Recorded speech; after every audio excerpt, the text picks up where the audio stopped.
If we want to study from Summer Games again, we're going to do a quick Elements of Power synopsis. Tell me what it's all about. Synopsis. So Elements of Power is a miniature skirmish board game. A lot like a skirmish game, you're in a 3D environment and measuring distances in inches. However, that's where a lot of the similarities stop, as every other aspect of the game is more similar to a modern board game, including setup size, price point, and it all fits in one box you can pop on your shelf. We're looking to retail for around £80 or so MSRP once we've discussed manufacturing, and everything you're seeing in this display cabinet here is all of our expansions. Everything is ready to go and in the bag, and we'll be going to GameFound to get a print run funded this year. Do you have an estimate of when? Estimate on when is October is the target. Everyone's going October. October's a good time to be. So the game takes roughly 60 minutes to play. It's miniature skirmish wargaming, fast-paced, but in a very similar form factor to a modern board game. You initially draft your heroes, alternating, picking and selecting a team, your classic fantasy swords and sorcery party of 3. You have 3 heroes on either side, and then you will battle it out to either claim victory points, which are the cards you see down here, or entirely eliminate your opponent's team.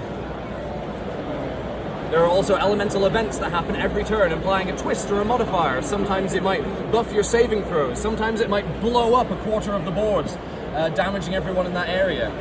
These crystals that you see function as objective points for the victory cards, but then they will also integrate with different characters, their abilities, and the elemental events that will happen on a turn-to-turn basis, which are procedurally generated. So no 2 games will ever be the same.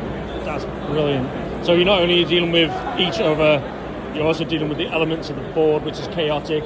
Can players influence like a chaos event going off? Exactly. Oh, that's even better. The board is constantly fighting against or with you, depending on what's happening. So as much as you might be steamrolling and rolling well with the dice in your team, all of a sudden a new event card could come up that might completely scupper your plans and actually benefit one of your opponent's characters, putting you on the back foot. But because all of that is generated as the game unfolds, no matter who you selected at the beginning, there are no bad choices and no bad team-ups.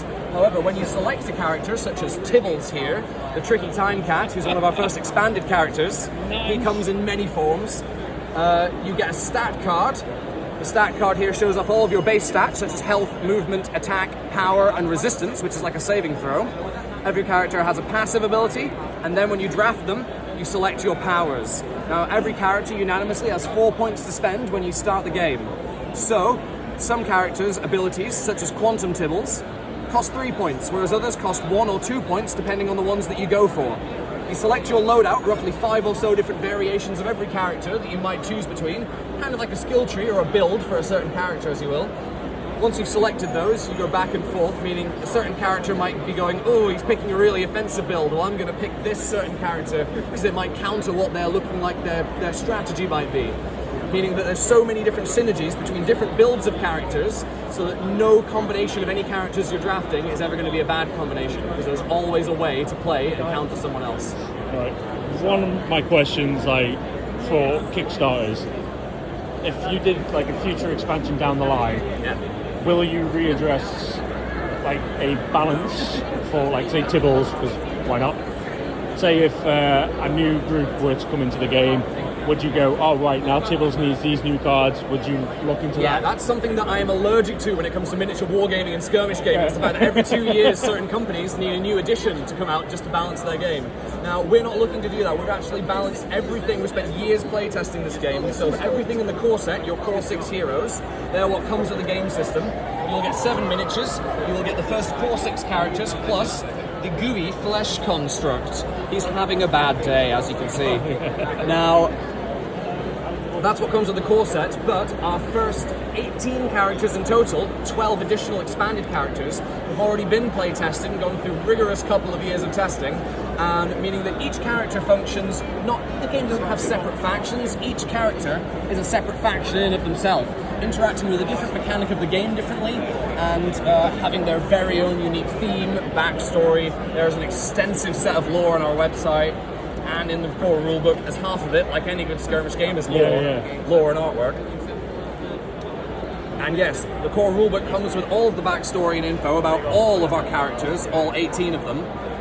meaning that the entire game system is geared around being balanced all with each other, even though that's 18 different characters with 5 different ways in which they can be played, an infinite number of different potential matchups, ways the game can unfold in regards to how you set the game up, how you choose your characters, what events unfold, and what victory cards you might have, determining what you might need to do during the game. As the victory conditions for a hero could be as simple as lose an attack action in combat, meaning you might have to sacrifice a certain hero to gain the upper hand with a victory point. Or it could be something as, kill that guy over there, and all of a sudden your very paper-thin cat Tibbles now has to go on a murder rampage. But you know, that's what murder mittens are for. It's what murder mittens are for, exactly.